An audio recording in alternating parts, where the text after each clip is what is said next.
Bien, sabéis que en relación a la Jornada Mundial de la Pobreza, pues hemos organizado varias acciones y hoy va a tener lugar la penúltima acción. Hay una última que no salía en programa, pero que ya os la comentaré. Hoy tenemos aquí la presentación del informe FOESA y contamos con Raúl Flores.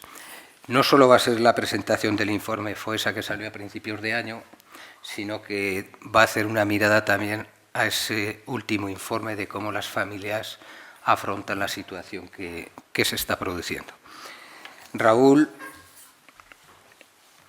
estuvo aquí en Teruel, lo discutíamos hace un momento y no sabíamos, y al final hemos llegado a la conclusión que es la tercera vez que viene a Teruel. Estuvo por primera vez en 2015 y después en 2020. Raúl es licenciado en Sociología por la Universidad Complutense de Madrid, tiene un máster en Exclusión Social, Integración y Ciudadanía por la Universidad Nacional de Educación a Distancia y es secretario técnico de la Fundación de Estudios y de Sociología Aplicada en FOESA. Tiene varias líneas de investigación, entre ellas pobreza y exclusión social, familia, infancia y exclusión social, políticas sociales y estado de bienestar, transmisión intergeneracional de la pobreza, desempleo, precariedad laboral y exclusión social, servicios sociales públicos y privados y liderazgo político y social en las entidades del tercer sector. Además, pertenece a varios colectivos, como el Comité Técnico de la Fundación FOESA y es director técnico de la revista Documentación Social. Como veis, contamos con una persona muy versada, muy especializada y, por supuesto, muy trabajada, porque lleva unos cuantos años, desde el 7º informe FOESA, me parece que ha estado en el equipo. Y, en fin, yo solo te dejo la palabra y que disfrutéis de la charla y luego preguntéis, que lo más importante a veces es preguntar. Pues muchas gracias, Juan, y muchas gracias a todas y a todos por estar aquí esta tarde y mostrar interés, primero por la realidad en la que Cáritas trabaja y, en segundo lugar, por esta mirada a la realidad que hacemos desde la Fundación. Vamos a dar 11 pasos. 11 pasos importantes para comprender qué es lo que nos pasa. A veces, qué es lo que pasa a nuestro alrededor. En estos 11 pasos buscaremos una radiografía social, daremos cuenta de por qué Cáritas y FOESA construyen una radiografía social. Hablaremos de una enfermedad crónica que padece nuestra sociedad.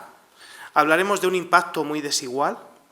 También hablaremos de cómo miramos las condiciones de vida desde la mirada de la exclusión social, no solo de la pobreza económica. Veremos qué ha pasado en el mercado de trabajo, miraremos a la vivienda, es un tema en el que todos nos preocupa, ¿no? Pero miraremos cómo la vivienda está afectando a nuestras vidas, observaremos qué ha pasado con el estado de ánimo de las personas y otros temas de la salud, hablaremos de la soledad y de la falta de apoyos, de eso que se viene diciendo últimamente y refiriendo a la fractura social.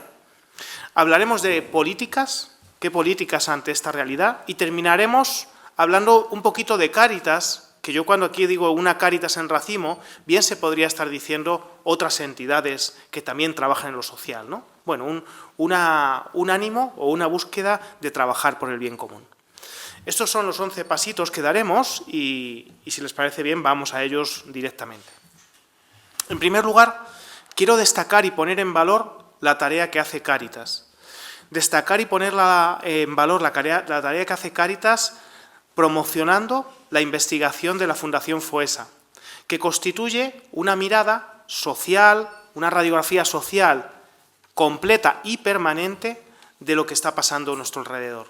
Como bien decía Juan, la idea era presentar el último de los informes que nos habla de qué pasaba justo entre el año 2021, justo después de la crisis de la COVID.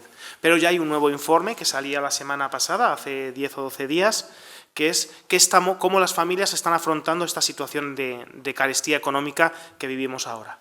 Este es el primer punto que quería compartirles, ¿no? La necesidad de mirar a la realidad, de que el papel de Cáritas no solamente está estando al lado de las personas que sufren y que lo necesitan, sino abriendo los ojos a la realidad, abriéndonoslos a nosotros mismos, pero también a las personas que quieran ver, ¿no? Y este es el segundo punto en el cual queríamos llegar, el tema de la enfermedad crónica, ¿no? Las condiciones de pobreza, de exclusión social de nuestra sociedad, de España, pero en concreto de Aragón y de Teruel, no son una cuestión de la crisis. Nosotros lo explicamos de esta manera, con esta imagen, ¿no? Esto es la realidad de un enfermo crónico que está teniendo una crisis o un episodio agudo, ¿vale? Yo no soy médico ni enfermero, pero las personas de la sanidad lo comprenden muy bien, ¿no? Hay una enfermedad basal, una situación basal ya de enfermedad, pero que cuando llega algo nuevo se genera un pico, se genera un episodio agudo, ¿no? Pues esto es lo que ha ocurrido con la crisis de la COVID-19 y lo que está ocurriendo ahora mismo. Las situaciones de pobreza y exclusión social vienen de lejos, hay muchas familias sufriendo durante muchos años, con dificultades, sin capacidad para poder salir adelante. ¿Y qué ocurre cuando llega la crisis de la COVID o qué ocurre cuando llega ahora la crisis de los precios? Pues que sufren este episodio agudo, ¿vale? Y para comprender esto mejor y para que podamos hablar de crisis estructural, que lo que quiere decir es que tenemos una sociedad fracturada y en crisis desde hace muchos años, hay que comprender que antes de que llegara la crisis de la COVID, por ejemplo, España seguía teniendo más de 3 millones de personas desempleadas.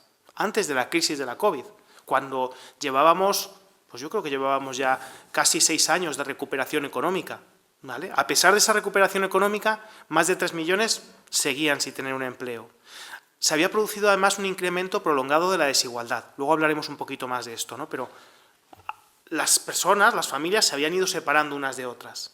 Al mismo tiempo, había muchas personas, millones de personas con rasgos de exclusión social.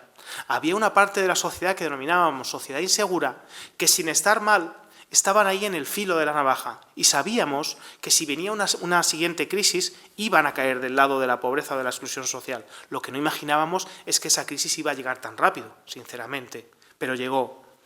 También hay 2 elementos de esa crisis estructural que queremos destacar y que ya estaban presentes. Uno de ellos es la pérdida de la función integradora del empleo. El tener un trabajo había dejado de tener esa función integradora social y económicamente. Y otro elemento, por último ya, de lo que lo denominamos la crisis estructural, es las dificultades que muchas familias tenían para acceder a algo tan básico como es la vivienda. Esto no lo creó la crisis de la COVID, esto no lo ha creado la crisis del alza de precios. Esta es una realidad previa a estas crisis, una realidad de crisis estructural.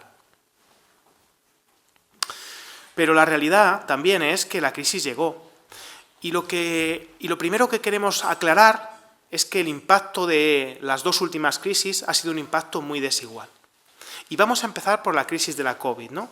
Y para explicar este impacto muy desigual ponemos la imagen de este barco, que seguro que ya saben a qué barco nos referimos, ¿no? Se trata del Titanic, de ese barco que cuando se construyó se pensó que era imposible de hundir, que era perfecto, que estaba tan bien hecho que duraría muchos años, ¿no? Nadie se podía imaginar que un iceberg se cruzara en el camino del Titanic y que ese iceberg rompiera el casco, hundiera el barco y el viaje acabara para estos viajeros.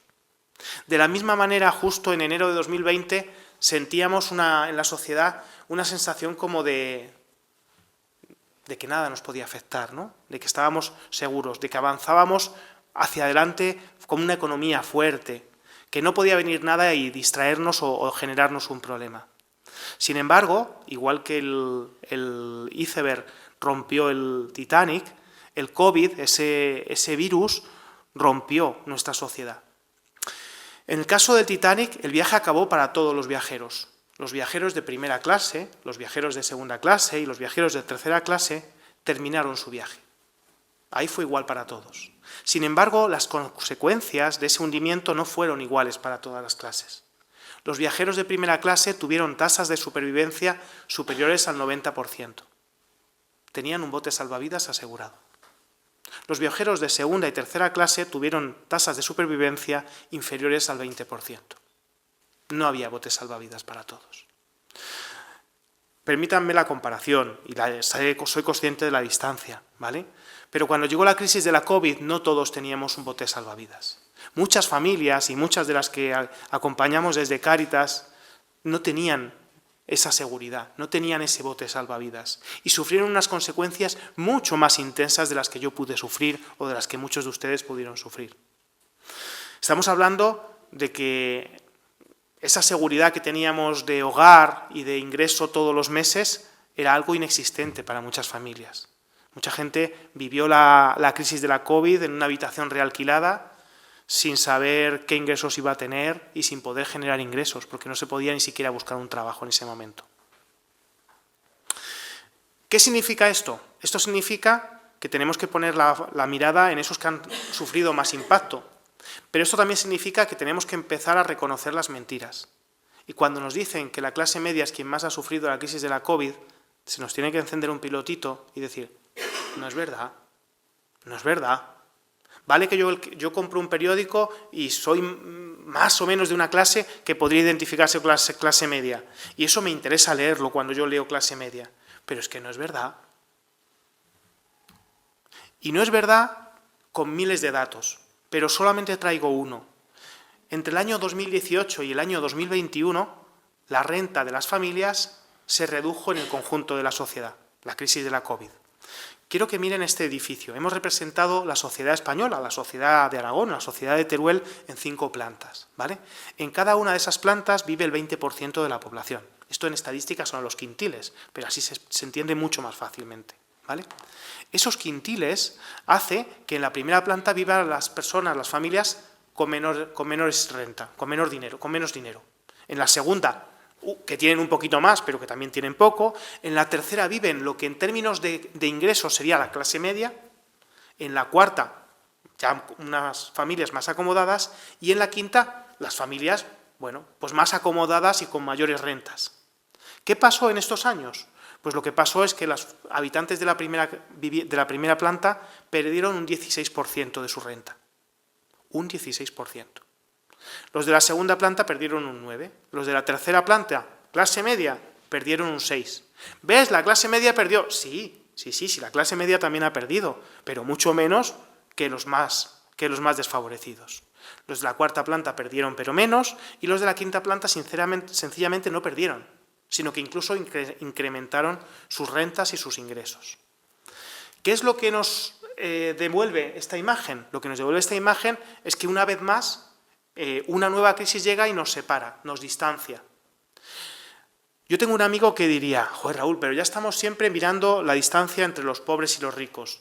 Hay que mirarla también, ¿eh? Pero de las distancias de este edificio, la que más me preocupa no es esa. La distancia que más me preocupa es entre la primera y la tercera planta.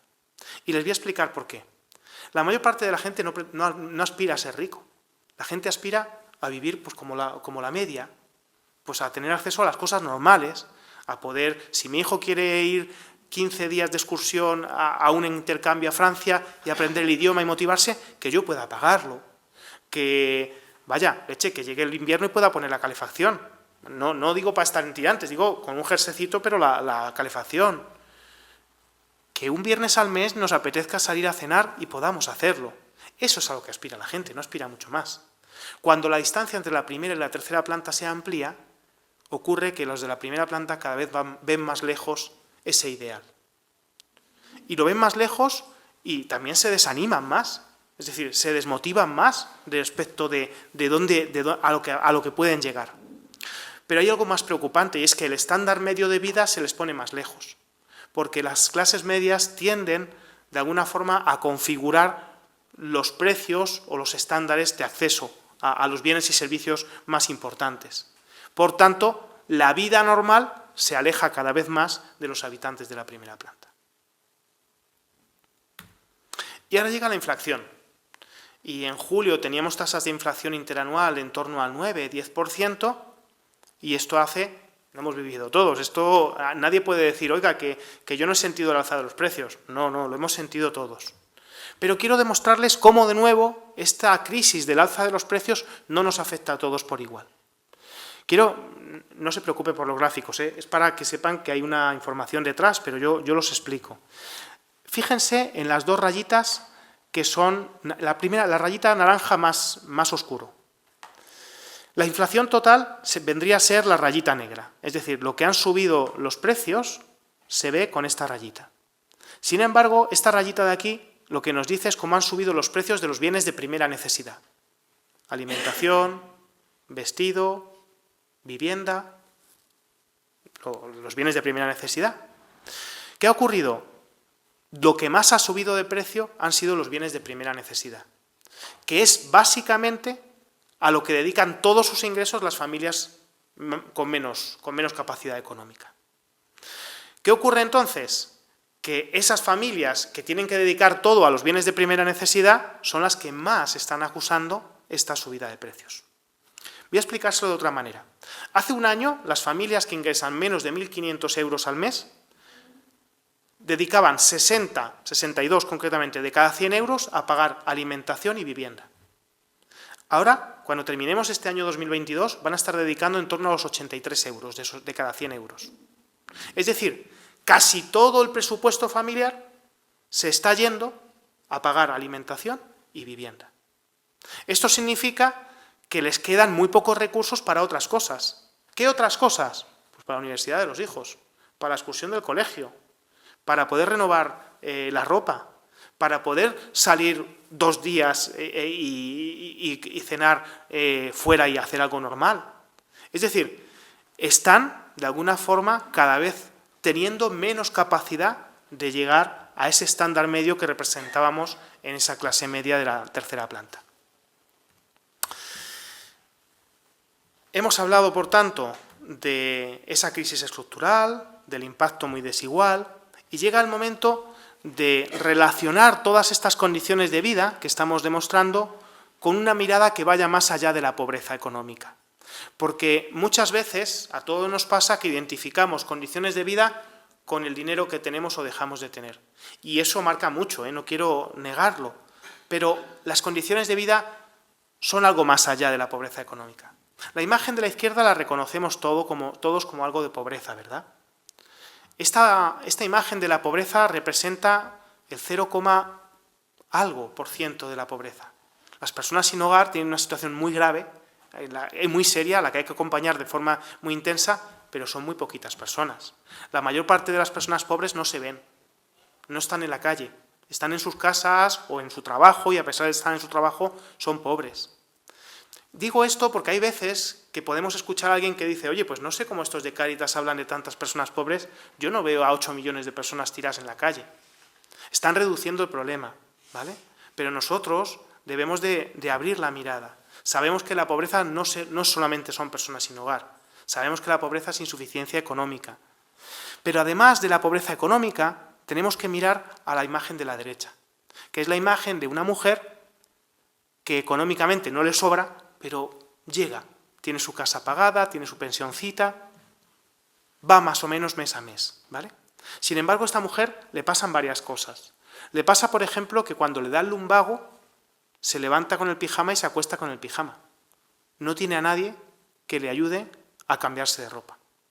Le pasa a esta mujer que sus familias, sus amigos y sus vecinos pues han ido muriendo y cada vez tiene menos redes sociales.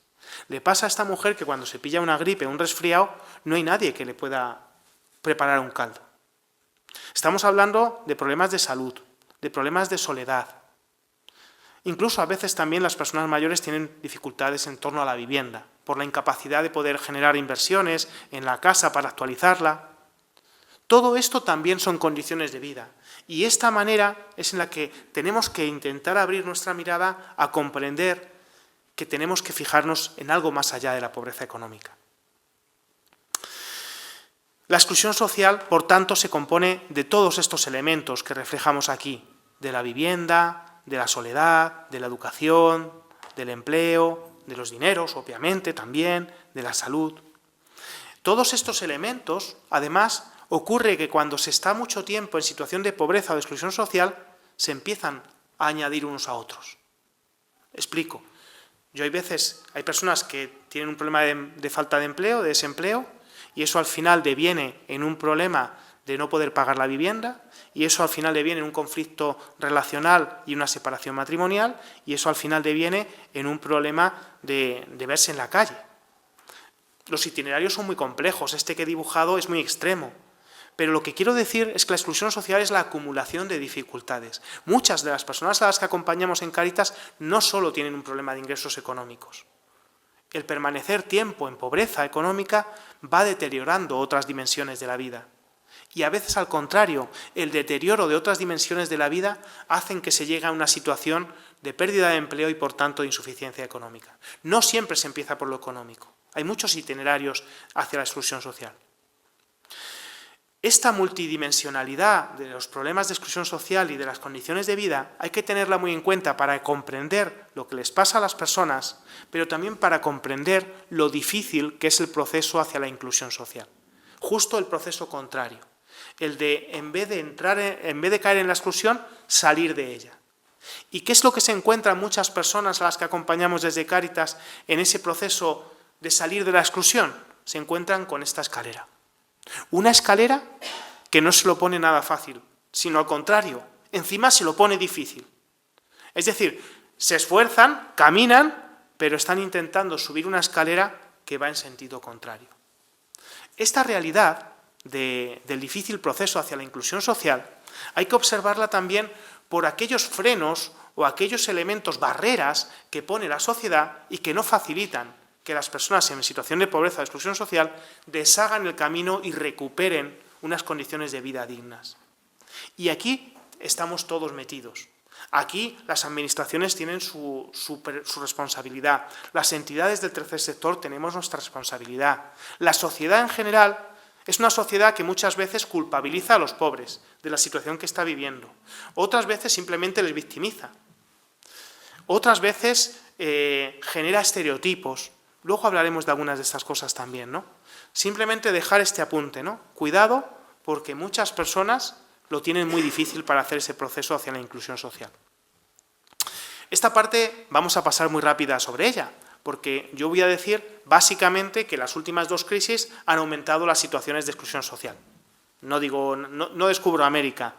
En el conjunto de España, casi 2 millones de personas más han caído en situaciones de exclusión social.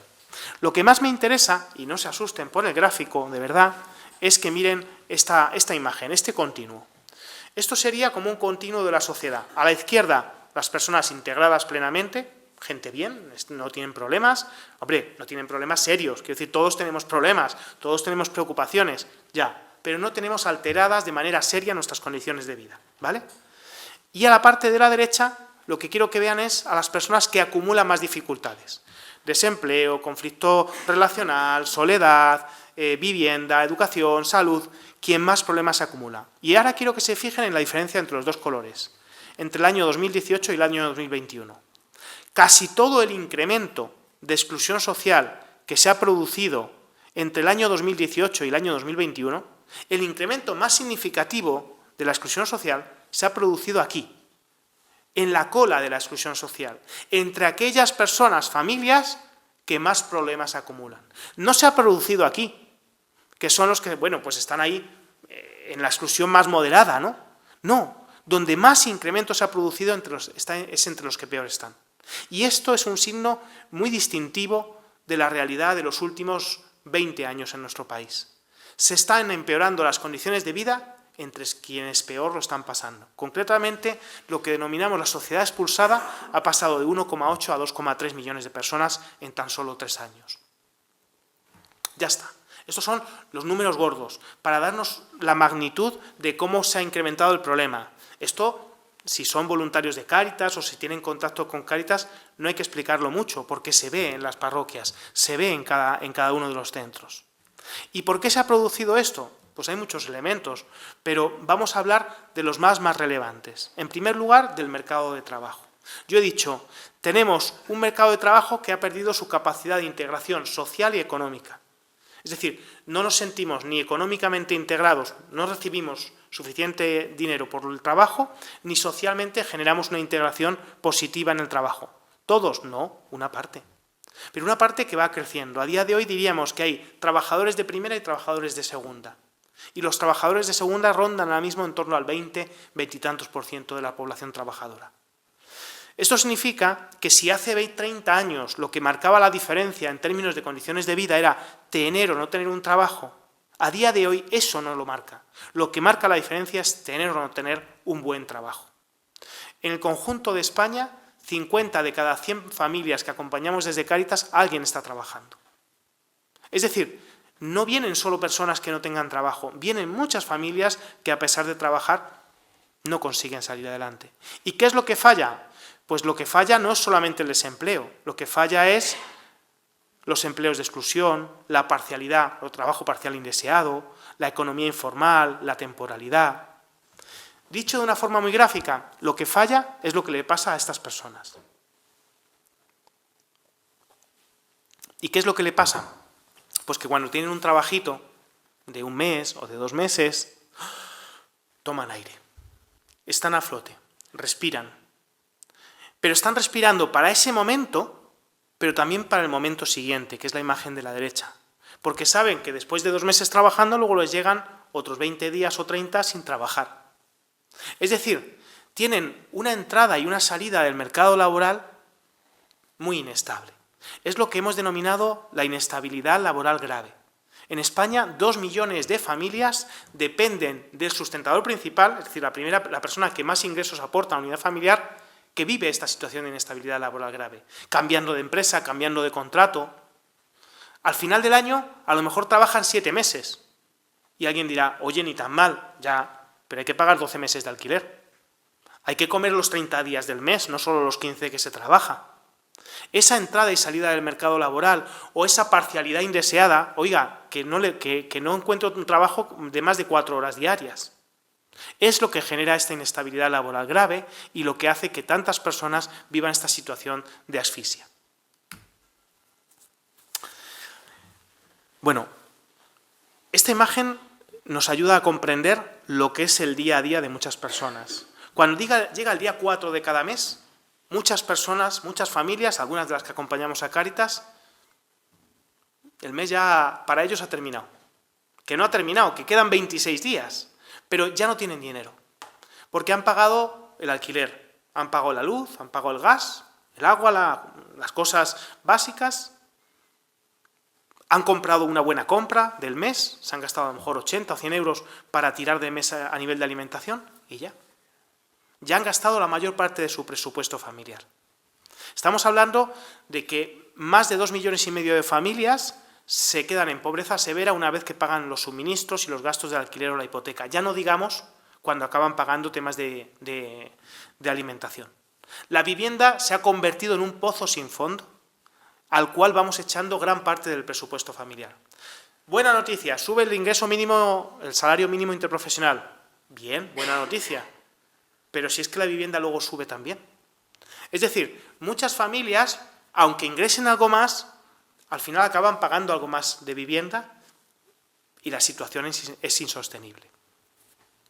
Miren, yo no quiero cansarles con los gráficos, pero es que hay gráficos que lo explican tan sencillo de un golpe de vista. A la parte de la derecha hay un gráfico que muestra la vivienda en alquiler social en diferentes países de Europa. Hay países de Europa con un 29% de vivienda social, con un 20%, con un 17%, con un 10%, 19%, con un 11%, con un 8%. España tiene un 1,4% de la vivienda social. ¿Qué significa esto? Esto significa que la mayor parte de las familias, si quieren alquilar una casa, tienen que recurrir al mercado. Y el mercado está como está. El mercado le da igual que tú cobres 1.000 euros al mes, 1.100 euros al mes y que no puedas pagar 875 euros en Vallecas, Madrid. Oiga, que es que si pago 875 euros ya ahí. Ese es el mercado. Estamos muy lejos de generar una atención a la vivienda que sea capaz de proteger el acceso de muchas familias vulnerables. Luego volveremos un poquito más adelante.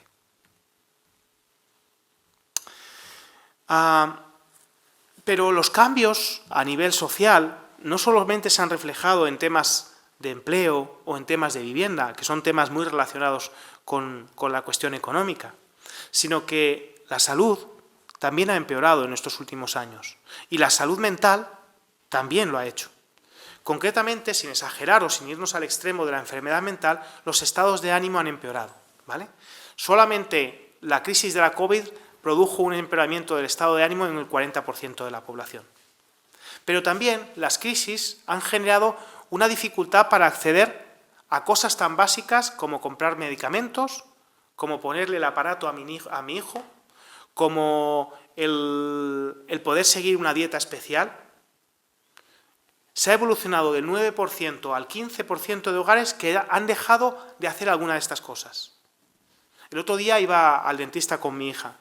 Tiene los dientes torcidos y tiene 12 años y el dentista nos dice, es el momento de poner una prótesis para recuperarlo. En 2 años la niña debería estar bien. Vale, fenomenal, deme presupuesto.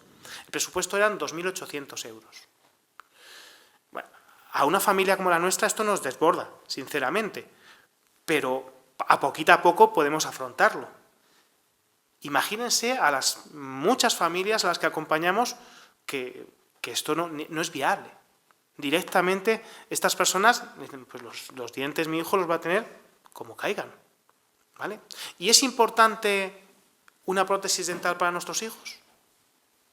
¿Se lo pondríamos si pudiéramos ponérselo a nuestros hijos? Quiero decir que muchas veces decimos, bueno, pues tampoco pasa nada porque una persona tenga los dientes torcidos, yo mismo los tengo torcidos, ¿no? Bueno, efectivamente, hay cosas peores, ¿no? Pero si yo tengo el dinero, ¿lo invertiría eso en mi hijo? Hay otra cuestión importante. La salud mental, como decíamos, ha empeorado. Concretamente se ha producido un empeoramiento importante de los problemas de salud mental entre la población con situaciones de pobreza o de exclusión social más graves, ¿no? Concretamente se refleja en este punto de aquí. Pero para no ir tanto a gráficos y a datos, ¿no? En general, antes de la crisis de la COVID, un 11% de las familias, alguien tenía una salud mental, un problema de salud mental diagnosticado, después de la crisis de la COVID, el 14%, ¿vale? ¿Y esto qué significa? Bueno, pues que hay personas que ese estado de ánimo ha llegado a una situación patológica. Sí, si todos hemos sentido ansiedad o nos hemos sentido nerviosos o tristes o preocupados o incertidumbre, ya. Pero algunas personas, además, todo eso ha devenido en un problema de salud mental. Ahora bien, me vuelvo a plantear lo siguiente. ¿Y de qué depende que yo pueda ir al psicólogo? ¿Depende del dinero que tenga en el bolsillo? En Madrid, no lo sé aquí, en Madrid el proceso para tener atención psicológica está entre 4 y 5 meses. Se va al médico de atención primaria, nos medica con medicinas, luego volvemos, luego nos deriva a psiquiatría, luego ya, al final a veces llegamos a un psicólogo, ¿no? Sin embargo, yo eso me lo evito si tengo 50, 60 euros a la semana en mi bolsillo. Me pago un psicólogo y ya está. Entonces, ¿el problema de la salud mental es algo que debe depender de si tengo un buen trabajo o no? ¿O deberíamos de tenerlo como un elemento, bueno, básico para todos? Esto va muy rápido, como estáis viendo. Ya estamos en el punto 8. Y el punto 8 lo que nos hace es volver a reflejarnos la imagen del principio. Otra vez la mujer que mira por la ventana, ¿vale? ¿Y qué es lo que pasa? Pues que a día de hoy, en nuestro país, 1 millón de personas viven solas, 1 millón de personas que viven solas no tienen apoyo para situaciones de enfermedad o dificultad. Es decir, a lo mejor no tienen ningún problema, y están en ese momento bien, pero caso de tenerlo, no tienen a nadie identificado cercano, ya sea familia, amigo o vecino, que pudiera echarle una mano. Esto refleja una sociedad en la que cada vez se ha debilitado más lo que denominamos como ayuda mutua. Perdonen tantos números, pero es que hay veces que necesitamos apoyarnos, ¿de acuerdo?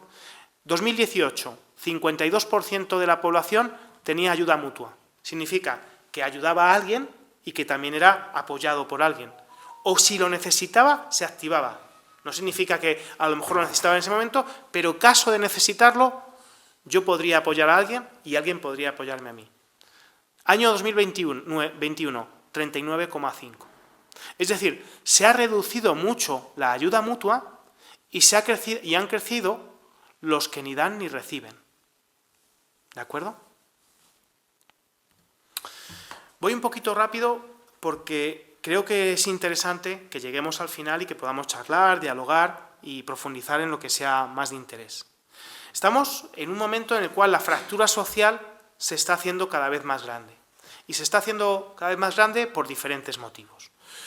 Yo voy a reflejar, a través de estos datos, voy a destacar 3 elementos. En primer lugar, la fractura social entre hombres y mujeres. Cuando un hogar está sustentado principalmente por un hombre, el riesgo de exclusión social es del 18%. Cuando un hogar está sustentado principalmente por una mujer, el riesgo es del 26%. Es decir, seguimos teniendo una brecha de exclusión social en la cual las mujeres tienen una peor situación. Los más jóvenes tienen un riesgo de exclusión social mucho más alto que los más mayores. Seguro que podemos mejorar mucho cómo protegemos a nuestros mayores, pero también es seguro que hemos avanzado mucho y que en estas cifras se refleja, bueno, una protección razonable. Lo que también es seguro es que llevamos muchos gobiernos, muchos años, muchas décadas, sin que en este país se proteja a la familia y se proteja a la crianza de una manera adecuada. Y esto lo traeremos hacia el final de la charla. Y ahora quiero que se fijen especialmente en esto. Quiero que se fijen en la diferencia entre ser español o ser migrante. La exclusión social casi diríamos que se triplica, no llega, pero poco falta. Y esto nos abre una reflexión que yo quiero compartirles. La reflexión que yo quiero compartirles es qué va a pasar con todos estos inmigrantes que están en nuestra sociedad ahora mismo, que ocupan los trabajos peor remunerados, que viven en las casas en peores condiciones.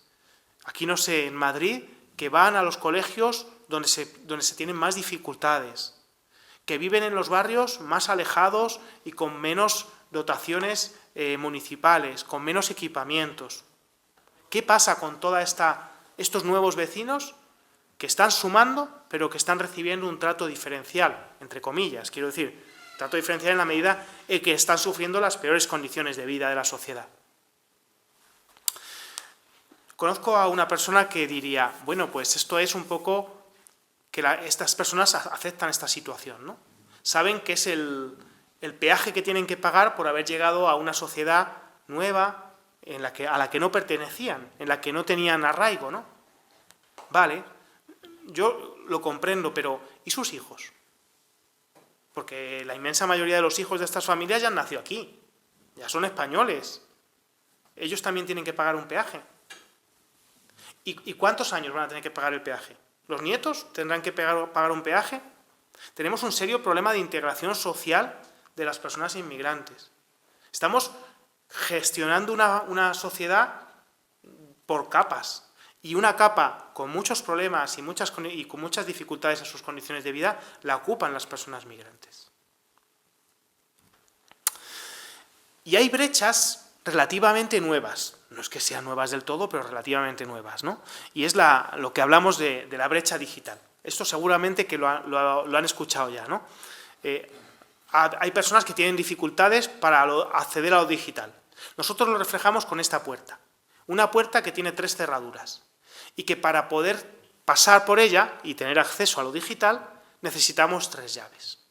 Pues hay muchas familias a las que les falta una de estas llaves, 2 de estas llaves o a veces incluso 3 de estas llaves. Necesitamos la llave de los dispositivos, tener un ordenador, tener un móvil, tener una tablet. La llave de las conexiones, es decir, que podamos hacer cosas. Hombre, cualquier móvil tiene conexión ya, pero no es lo mismo conexión para WhatsApp que conexión para un trabajo del colegio o para una videoconferencia del trabajo. Y competencias, ¿no? Es decir, saber hacer las cosas. Hay muchas personas que les falta alguna de estas llaves, pero no tienen problemas. Pongo el ejemplo de mis padres. Mis padres no tienen competencias. No se apañan, son muy mayores y no se apañan, pero no tienen ninguna consecuencia, porque tienen a sus hijos que les apañan las cosas y les ayudan. Con lo cual, problema relativo. Mi madre ni siquiera quiere aprenderlo y mi padre le cuesta. Bueno, ¿qué ocurre? Que hay muchas personas que esta brecha digital está haciendo perder oportunidades educativas. Durante la pandemia lo vimos con muchos niños, perder oportunidades formativas, perder oportunidades laborales, incluso perder oportunidades de relación con las administraciones públicas o con los bancos mismamente.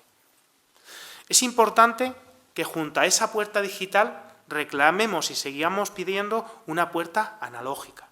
Una puerta que hasta que todos nos manejemos en lo digital podamos acceder con la llave clásica. Podamos ir a los servicios sociales y gestionar algo directamente, podamos ir a nuestro banco, podamos tener todas las cuestiones de derechos aseguradas sin esa puerta digital. Vamos ya llegando al final. Y el final es un final importante porque vamos a lanzar mensajes un poco hacia afuera. Es que toda esta situación deberíamos de tener en cuenta para afrontarla estas cosas. Y esto se nos da bastante bien, ¿no? Decirles a los políticos, a las administraciones, qué deberían de cambiar. Pero no se confíen porque luego va a venir también una mirada hacia nosotros, ¿vale? Es decir, ¿vamos a decirles a nosotros? Sí, clarísimo, fuerte. Pero luego también tenemos cosas que decirnos a nosotros mismos. Primero vamos hacia afuera. Es necesario incrementar y reorientar la inversión que se hace en protección social, ¿vale? Concretamente, hacia reducir la pobreza y hacia proteger la familia. Esto, bueno, yo creo que todo el mundo más o menos podría estar de acuerdo y lo firmaría, más o menos. Pero cuidado, que es importante que nos tomemos en serio esto. No se asusten por el gráfico. Las columnas claritas son la pobreza antes de prestaciones sociales. Es decir, antes de que haya un intercambio, una transferencia social, de que paguemos los impuestos y el Estado nos dé una prestación por desempleo, nos dé una ayuda por tener un hijo. Es decir, antes de que se produzca ese intercambio, es la pobreza de los países de la Unión Europea. Quiero que se fijen en la pobreza de Irlanda, en la pobreza de Suecia, en la pobreza de Noruega, de Dinamarca. Bueno, muchos países de la Unión Europea, Bélgica, por ejemplo, tienen situaciones de pobreza iguales o superiores a las de España, que es el azul clarito. ¿Vale? ¿De verdad? ¿Suecia o Irlanda tienen situaciones de pobreza? Sí, iguales o superiores. Ahora quiero que se fijen qué es lo que le pasa en Irlanda, cómo se reduce la pobreza cuando se hace esa protección social, ese intercambio entre las administraciones y los ciudadanos. Fíjense. ¡Bah! Fíjense lo que pasa en Finlandia. ¡Pah! Bélgica. ¡Puf! Suecia. ¡Pum! Fíjense lo que pasa en España. ¡Pin! ¿Qué pasa aquí? No estamos reduciendo apenas la pobreza severa. Estoy refiriendo a la pobreza más grave, la pobreza más severa, ¿vale? Pues un hogar de 2 adultos y 2 menores que ingresan menos de 700 euros. A este tipo de pobreza nos estamos refiriendo. Pasa que no estamos orientando bien esas prestaciones sociales, que no estamos siendo capaces de proteger a quienes más lo necesitan. ¿Y por qué ocurre esto? Pues sin meterme muy a fondo, solamente dando algunas pinceladas, una de las razones es por esto que les informo aquí. Fíjense, la media de la Unión Europea se invierten 100 en prestaciones sociales. No son 100, son tantos millones, pero hacemos la media en 100. ¿Cuánto se invierte en España en protección social? 70. Es decir, invertimos un 30% menos que la media de los países de la Unión Europea. Esto ya es una diferencia importante. Claro, si no invertimos lo mismo, no conseguimos los mismos resultados, de cajón de madera de pino. Pero invertimos más en pensiones no contributivas, sí, sobre todo porque hay muchas mujeres que se han incorporado más tardíamente al mercado laboral o no se han incorporado y sus esquemas de cotización han sido insuficientes y tenemos que proteger las pensiones no contributivas. Perfecto. ¿Invertimos más en desempleo? Sí, porque tenemos un desempleo mayor que los países de la Unión Europea. Por tanto, esas tasas de desempleo mayores las protegemos más, protegemos a más personas y gastamos más. Pero a partir de aquí, gastamos 69 por cada 100 euros en pensiones de vejez. Gastamos 24 euros por cada 100 en rentas mínimas. Yo no sé qué imágenes tendrán ustedes de cuánto gastamos en rentas mínimas, pero yo a veces hablo con gente que se piensa que estamos tirando la casa por la ventana en el ingreso mínimo vital o en el renta mínima autonómica, que no recuerdo el nombre en Aragón, ¿salario social? ¿Cómo es el nombre de la renta mínima en Aragón? ¿Salario? Ya no existe. Vale, ese es otro tema que ahora vamos a hablar a final. En cualquier caso, por cada 100 euros que se gasta en la Unión Europea, en España gastamos 24. Lejos. Las rentas mínimas de inserción es la última red de protección a las familias con menos ingresos, cuando ya se han acabado las prestaciones por desempleo, cuando se han acabado los subsidios, cuando ya se ha acabado todo, entran las rentas mínimas. Pues 24 por cada 100 euros. Prestaciones por hijo a cargo, gastamos 22 por cada 100 euros de los que se gastan en la Unión Europea. Cuando antes decía que no protegemos a la familia, cuando decía que no protegemos la crianza, me refería a esto. Prestaciones por alquiler, es decir, el apoyo que se da a que las familias puedan acceder a un alquiler a unos precios razonables. Pues por cada 100 euros que se invierten en la Unión Europea, se invierten 9 en España. ¿Ahora se entiende mejor por qué el escaloncito es pin en vez de popón? A eso es a lo que me refería. A nivel de políticas, ya he ido haciendo algún spoiler, ¿no? Tenemos que plantearnos qué tipo de Estado queremos, qué tipo de sociedad queremos, cómo queremos proteger a las familias y qué derechos queremos dotarnos como derechos para todos. La vivienda, la atención psicológica, la prótesis dental, ¿deberían ser derechos asegurados independientemente del trabajo que tenga? A esto tenemos que respondernos. Algo muy importante es la vivienda, ¿vale? Estamos en un parque de vivienda pública irrisorio. Necesitamos un parque de vivienda pública que permita acceder a la vivienda a las personas más vulnerables, ¿de acuerdo? Y eso nos va a llevar muchos años, pero o empezamos ya o llegamos todavía más tarde, ¿vale? Necesitamos un parque de vivienda pública que facilite a los que peor lo tienen y que también ayude a equilibrar el precio de la vivienda.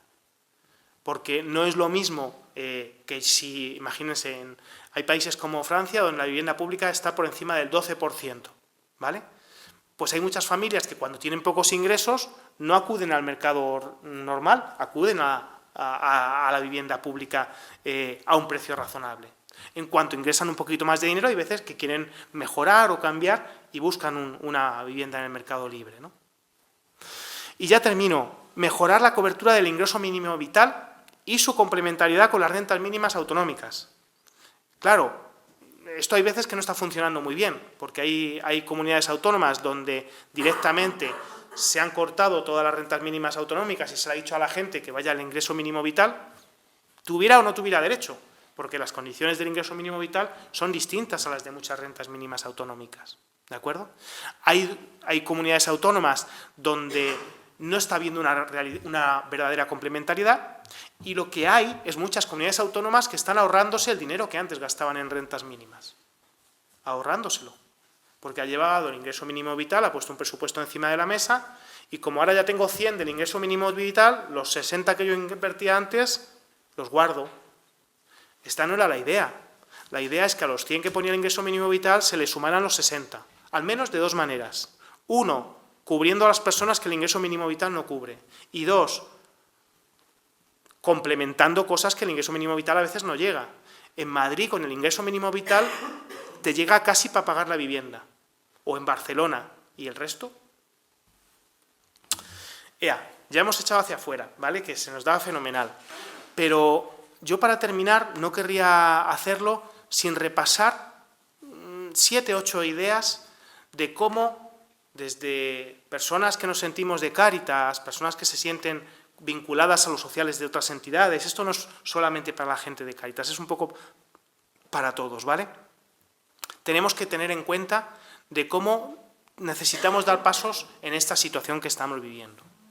En primer lugar, no culpabilizando al que no se encuentra trabajando, porque seguimos una sociedad en la cual, de momento, no conseguimos que haya trabajo para todos. En segundo lugar, comprendiendo la realidad de las personas que no llegan a final de mes, ¿vale? Y comprendiendo además que 7 de cada 10 personas que están en situación de pobreza están ya activadas. Es decir, no están esperando en su casa, viviendo a la sopa boba, esperando que les llegue la paguita, no. Esa no es la realidad. La realidad es que son personas que se buscan la vida, que tratan de encontrar trabajo, que hacen los cursos de formación que se les ofrecen, que van a los servicios sociales y a veces les meten un itinerario, pues lo siguen. Son personas que ponen mucho de su parte y a pesar de ello no están saliendo adelante. También tenemos que ser conscientes de que podemos ser parte del problema y parte de la solución. Y voy a poner un ejemplo que nos puede incluso llegar a herir un poco a todos, ¿vale? Imagínense que yo tengo 2 viviendas. Una en la que vivo y otra en la que no vivo y que puedo alquilar. Yo ahí tengo una parte de responsabilidad de cómo hago las cosas. Puedo hacerlo mejor o peor. Y cuidado, que no estoy poniéndolo fácil. Yo tengo mis propias contradicciones y a mí también me cuesta. Ahora pongamos esto, en vez de en mi persona, pongámoslo en la iglesia, por ejemplo, que es desde donde yo hablo, desde donde yo vivo.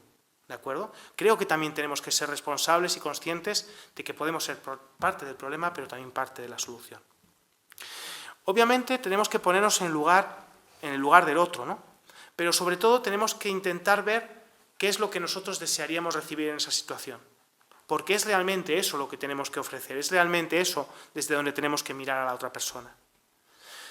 Es muy importante que cuidemos la cuestión de las personas migrantes y que busquemos la manera de ser comunidad de acogida de las personas migrantes. Yo no digo ni siquiera que sea sencillo o fácil, pues habrá veces que lo será y habrá veces que será complejo o difícil. En cualquier caso, no hay elección. Son nuestros vecinos y tenemos que buscar cómo construir esa nueva vecindad con todos. Practicar la vecindad. Esto se nos puede olvidar muy rápidamente, pero cuando llegó la crisis de la COVID nos dimos cuenta que la persona que teníamos en la puerta de al lado era capaz de ayudarnos mucho más que mi hermano, que me quiere muchísimo, yo le quiero muchísimo a él, pero que le tengo a 40 kilómetros. ¿Vale? Y esa vecindad se nos olvida muchas veces. Ser llaves para las puertas que se cierran, y tenemos más capacidades a veces de las que nos creemos. Y reconocer que nos infectamos y que nos curamos juntos. Y ahí ya termino con la última imagen, ¿no? Es muy importante saber que nos salvamos en racimo, es decir, que somos incapaces de vivir bien, plenamente, de desarrollarnos humanamente de una forma integral, si tenemos sufrimiento, si tenemos dolor, si tenemos injusticia a nuestro lado. Por tanto, necesitamos esa idea de Cáritas en racimo, de entidades en racimo, de sociedad en racimo, que trabajan por el bien común y que nos reconocemos que es verdad que a veces nos enfermamos juntos, pero que también es verdad, igual de verdad, que también nos podemos sanar y salvar juntos. Hasta aquí.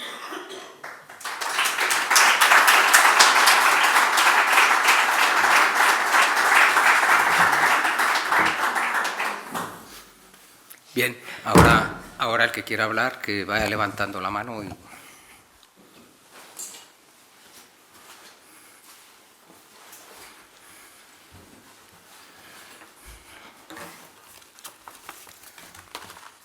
Bueno, pues si no habláis, hablo yo.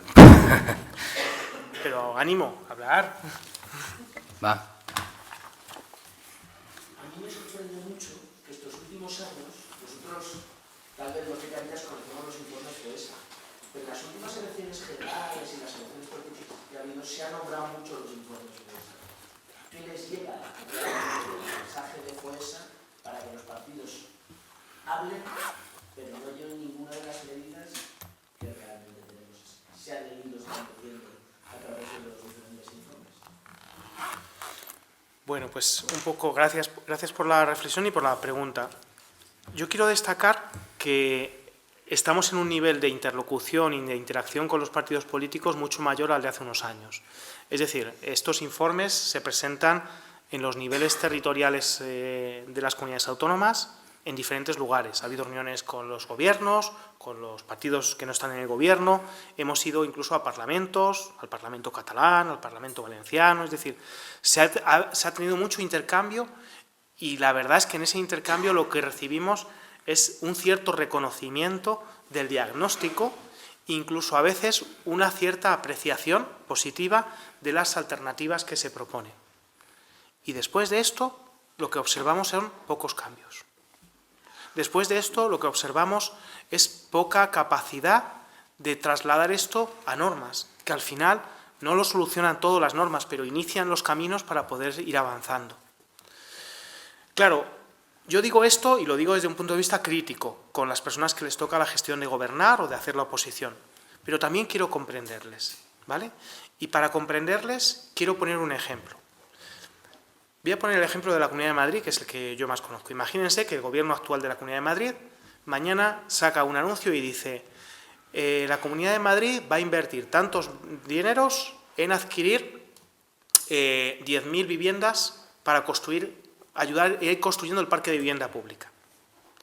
Viviendas que ayudarán a las familias con menores recursos a pagar lo que puedan pagar. Si tienen 1.000 euros de ingresos, pues a lo mejor pueden pagar 350 o 300 de alquiler. ¿Qué pasaría automáticamente después?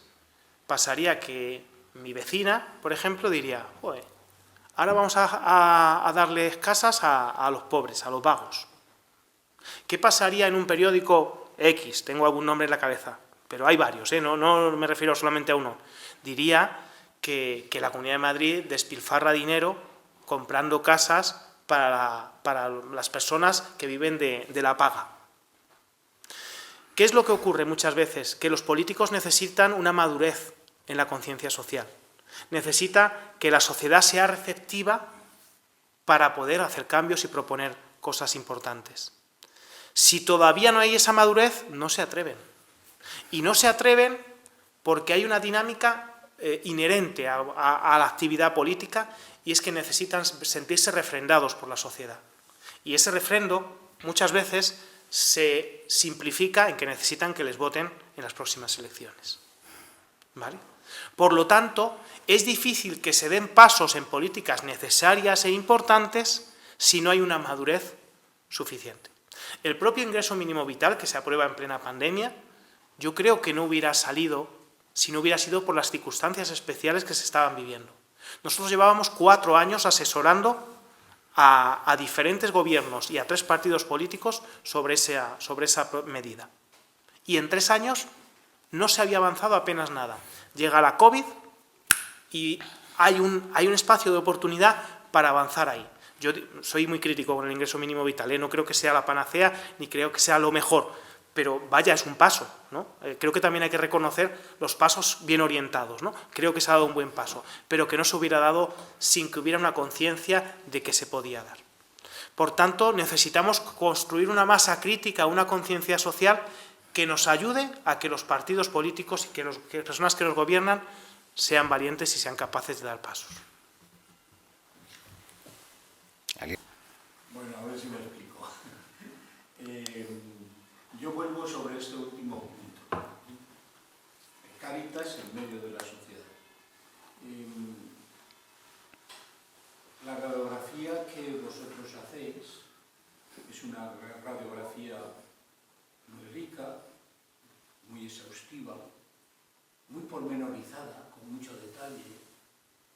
Nos descubrís, nos ayudáis a ver la realidad mucho mejor que a simple vista. Y yo creo que esos datos de vuestra radiografía, estoy convencido de que no solo es a nivel general, sino que desciendes a una pequeña población como es Teruel, pongamos la zona de Teruel en la que yo vivo, la parroquia a la que pertenezco, y entonces dices, pues es que yo no lo veo. Y estoy convencido de que existe, pero ¿cómo se llega a ello? Que es el problema que tenemos, yo creo, muchas de las caritas parroquiales, que queremos darnos, transformar el medio en el que estamos, pero no sabemos cómo. ¿Por qué? Porque no somos capaces de captar esa realidad. Entiendo que también, aunque existe, en mi barrio habrá mucha gente que viva la soledad, pero ¿cómo llego a ellos?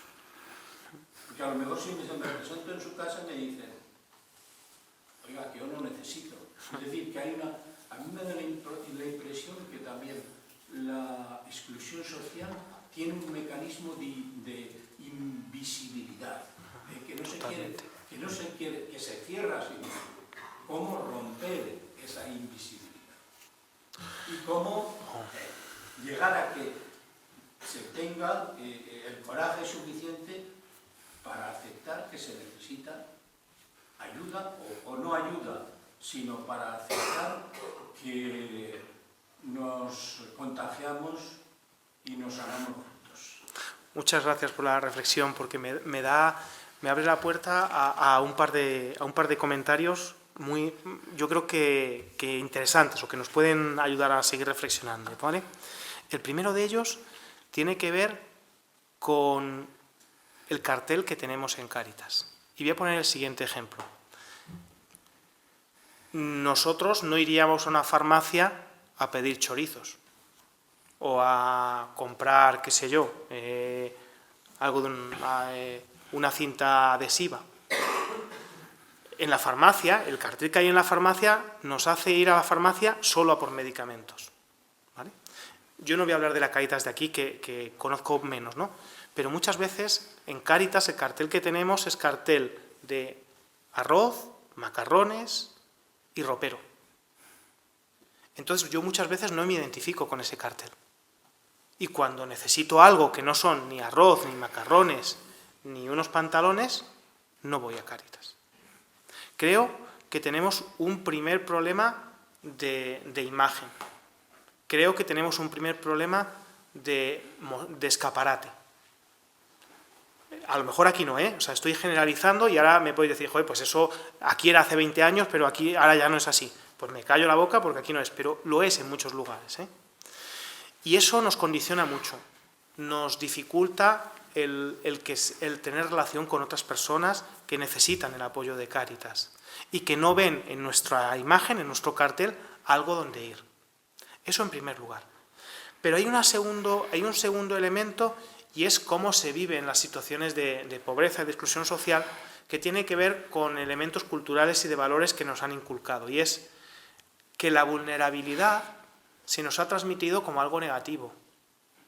No hemos sido educados, estoy generalizando otra vez, pero bueno, permítanme, no hemos sido educados en que todos somos vulnerables y todos, desde que nacemos hasta que muramos, vamos a tener diferentes etapas de vulnerabilidad. Algunas asociadas a nuestra propiedad, pues un bebé es vulnerable, otras asociadas a sucesos vitales que nos van ocurriendo, otras asociadas a problemas sociales que nosotros no controlamos y que también nos vienen, otras, de nuevo, asociadas a la edad, situaciones de dependencia. La vulnerabilidad es algo inherente al ser humano.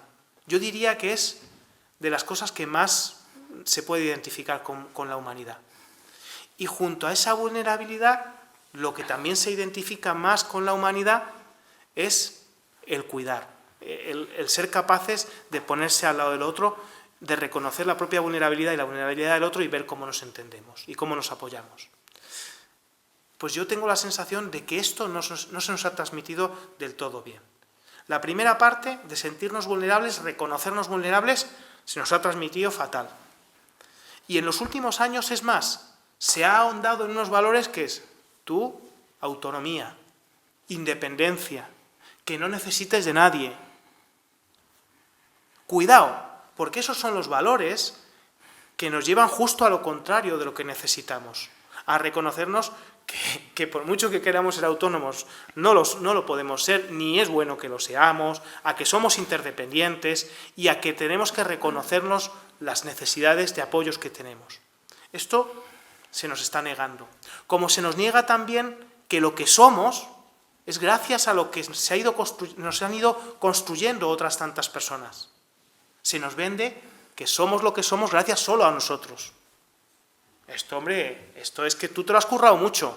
Que yo me lo he currado. Yo no digo que no me lo haya currado. Yo digo que mis padres trabajaron mogollón para que yo pudiera ir a la universidad. Digo que tuve un jefe que cuando llevaba 3 meses me dijo, Raúl, ¿a ti te apetecería hacer esto? Y me dio una oportunidad sin la cual yo no hubiera dado pasos.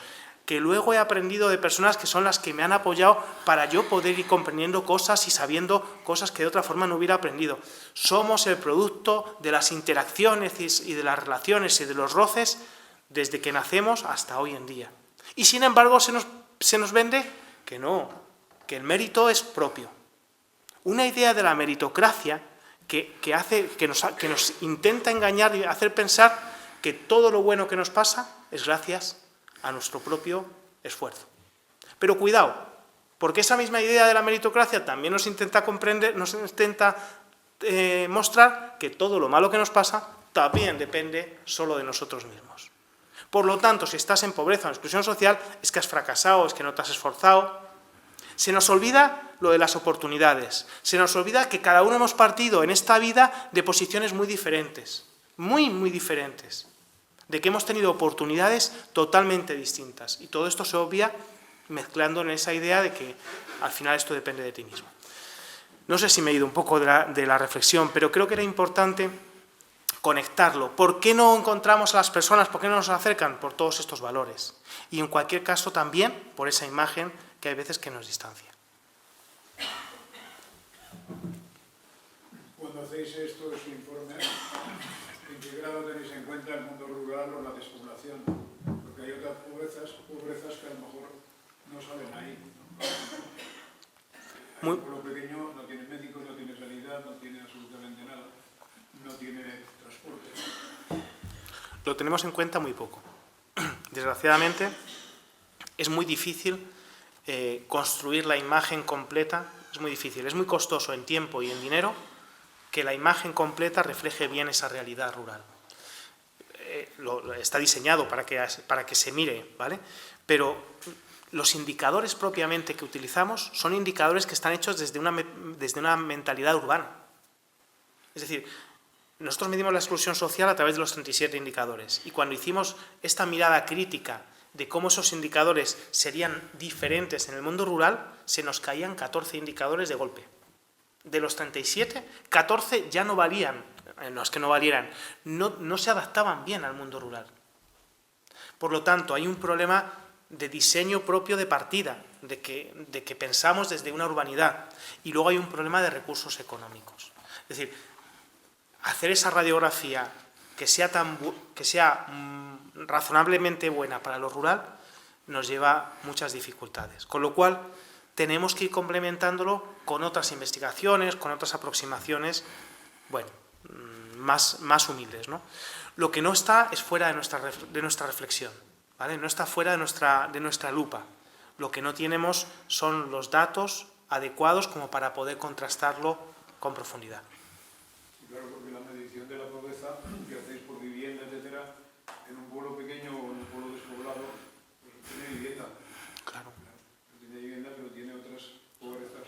Claro. Que no tienen Tiene 1 hora y media de transporte hasta algo que yo tengo a 10 minutos y que depende a lo mejor muchas veces de un coche, si no hay un taxi colectivo o un taxi municipal que pueda acercarles. No, totalmente de acuerdo. ¿Alguien más? Bueno, sobre estos últimos datos o preguntas, cuestiones que habéis planteado, yo diría primero, es cierto que el estudio es a nivel nacional. ¿Cuánto cuesta el informe FOESA? Mucho dinero. El informe FOESA, en esta última edición, ha tenido un informe general y 18 informes territoriales. Y hemos estado por encima del $500.000 de euros. Es en esos informes territoriales, y Aragón tiene informe territorial, donde algo de lo que tú demandabas se puede ver algo. Cuando ya bajas a una comunidad como la nuestra, que no es que Teruel esté despoblado, es que la provincia de Zaragoza, quitado la capital, está igual. Ahí es donde ya se entienden ciertos datos. Y a todos nos gustaría, y Caritas Teruel paga parte de ese estudio, claro, y ya nos gustaría que nos hicieran estudios provinciales. Pero el presupuesto marca. Hay que hacer miles de encuestas. Bueno, son gastos, como dice él. En tercer lugar, yo querría, y lo traía preparado un poco, aprovechando la ocasión, para que veáis los datos de Teruel. Porque, claro, todo esto está muy bien. ¿Y aquí qué? Pues mirar, a 10 de noviembre, comparando 2021 con 2022, las personas atendidas por Cáritas han aumentado un 11%. Llevamos atendidas este año 1.036 personas. Las personas sin hogar han aumentado un 12,6%. Si recordáis, las personas sin hogar llegamos en tiempos a tener casi, entre transeúntes y tal, casi 1.000 personas. Ayudas. Las ayudas económicas en alimentación nos han crecido el 11,6%. En el comedor social, el 13,7% han aumentado. En el economato, el 11,6%. En ropa y calzado han aumentado el 62%. en gasoil, gas y pellets sin haber empezado el invierno nos ha aumentado un 45%. Nos han disminuido las ayudas para el alquiler, pero ahora os explicaré cómo se nos ha doblado la ayuda a la vivienda. El apoyo escolar nos ha subido un 11%. Esto en ayudas, pero ¿esto cómo se traduce en dineros? En gasto. Las ayudas en alimentación del economato han subido un 48%. Las ayudas de desplazamiento de billetes y demás, el 33%. Las ayudas de alojamiento alquileres, nos habían disminuido la ayuda en alquiler, pero si ponemos los gastos de tener, como tenemos en estos momentos, 9 viviendas, que tenemos que pagar todos los gastos que tienen, nos ha subido toda la ayuda en gasto de apoyo a la vivienda un 45%. Las ayudas de manutención nos han subido el 37,28%. Las ayudas para vales para transeúntes nos han subido el 115%. Las ayudas para comprar zapatillas nos han subido el 354%. Las ayudas de luz, agua, de 2 viviendas de inserción, y esto es para que veamos lo que nos suben esencialmente, la luz, nos ha subido el 36%. Esta es la situación que tenemos, a grosso modo, ahí, lo cual supone, de media de toda la actividad que hace Cáritas, un aumento del gasto de más del 10%. Pero te aumenta el gasto y no disminuyen los ingresos. Y nos han disminuido las aportaciones de donativos un 11%. Es decir, llevamos un desfase en respecto al 2021 del 20%. No quiero decir nada, simplemente que sepáis cómo estamos, que sepáis lo que hacemos, que nosotros hacemos nuestras estadísticas, que algunas se publican anualmente, otras en reuniones así, otras cuando tenemos reunión de la comisión o de la Junta y demás. Pero esta es la realidad. Y la realidad es que en vivienda, y tenemos suerte, hemos doblado, en 2 años nos hemos pasado del doble de plazas en vivienda que tenemos capacidad de atender. Pero necesitamos muchísimo más. Es que no hay semana que no tengamos un matrimonio con criaturas. Esta tarde ha habido uno que tenemos que atender. Criaturas a veces que no tienen papeles ninguno. Y eso está aumentando. Es decir, tenemos una situación social muy complicada. Yo no quiero ser catastrofista de nada, pero que digamos que la cosa está para preocuparnos, para meditar. Y esta es la realidad, no con estudio de Foesa, no, pero un poco, y no quería dejar de haceroslo notar. Y ya para terminar, deciros 2 cosas. Cerraremos el proyecto o la programación del Día Internacional de la Pobreza con un acto que tendrá lugar el día 29, que no lo pudimos poner en los folletos que hicimos, pues porque no sabíamos la fecha en que podía estar acabado. El día 29 inauguraremos 6 habitaciones puestas al servicio esencialmente de la gente de nuestros pueblos. Son unas habitaciones diseñadas para que el matrimonio o la persona mayor que vive en nuestros pueblos de la sierra la ingresan, pues que la persona que lo cuida pueda tener un sitio de descanso, pueda tomar un café con leche, se pueda duchar, que a la persona mayor de nuestros pueblos que le dan el alta, pero a la semana tiene que volver y la casa del pueblo está cerrada y hace frío, pues se pueda quedar una semana.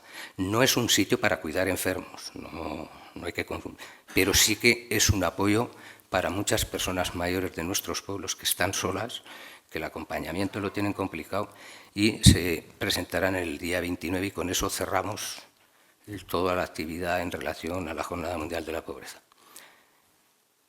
Y por mi parte, pues muchas gracias por vuestra asistencia y hasta la próxima.